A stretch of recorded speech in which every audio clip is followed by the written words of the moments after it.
श्री स्वामी समर्थ. दिनांक 6 ऑक्टोबर 2025 वार सोमवार या दिवशी कोजागिरी पौर्णिमा आहे. तर या कोजागिरी पौर्णिमेला पूजेची मांडणी कशी करायची व लक्ष्मी प्राप्तीची कोणती सेवा करायची ते आपण या व्हिडिओमध्ये थोडक्यात पण सविस्तर पाहूयात. शरद पौर्णिमेची रात्र, चंद्राची रात्र सर्वांनाच आनंद देते. अश्विन शुद्ध पौर्णिमा म्हणजे कोजागिरी पौर्णिमा. अशा या रात्री शरदाच्या चांदण्यात जे लोक आनंदात रमत खेळत जागरण करतात त्यांच्यावर देव प्रसन्न होतात असा समज आहे.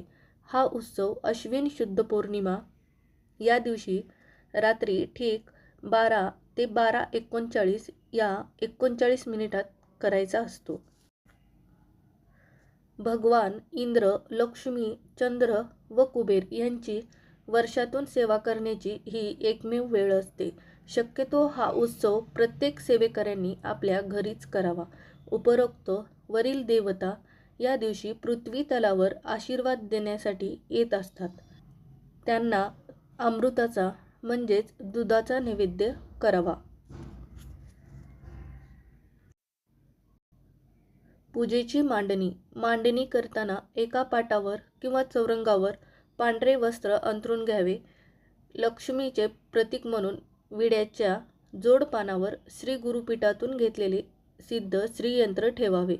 हे यंत्र उपलब्ध नसेल तर सुपारी ठेवली तरी चालेल.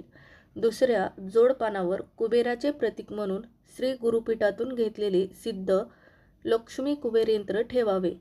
हे यंत्र जरी नसेल तर सुपारी ठेवावी.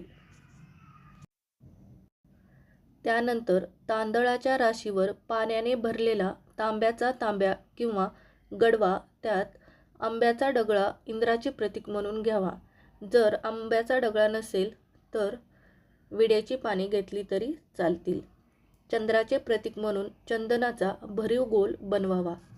अशी मांडणी रात्री 12 वाजेपर्यंत करून ठेवावी. रात्री ठीक 12 ते 12:30 या 30 मिनिटात दुधाचे भांडे चंद्रकिरणात ठेवावे, जेणेकरून चंद्रदेवता शलाका रूपात अमृताचा प्रसाद देतात.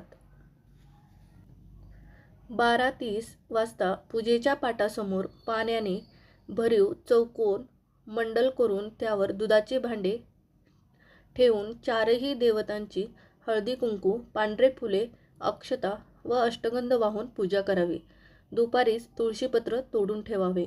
त्यात एक तुळशीपत्र टाकावे व नैवेद्य दाखवावा व खालील प्रार्थना म्हणावी.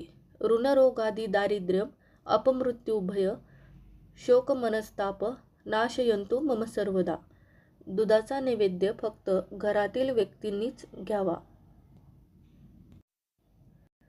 जर पूजनासाठी सुपारीचा वापर केला असेल तर याच सुपाऱ्या जपून दरवर्षी पूजाव्यात व दर कोजागिरीस व लक्ष्मीपूजनाच्या दिवशी त्यांची पूजा करावी. 12 ते 12:30 या काळात लक्ष्मी प्राप्तीची कोणती सेवा करायची ते पाहूयात.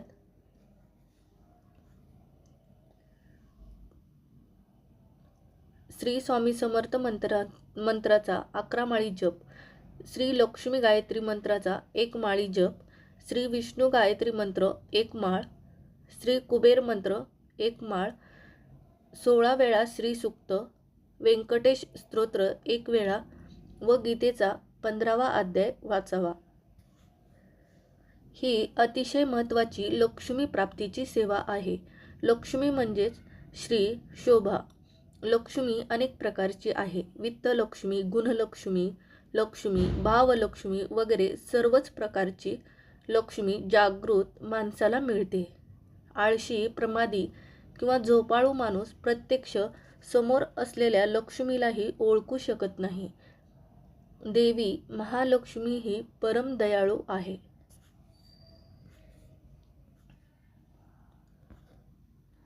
कृपाळू आहे.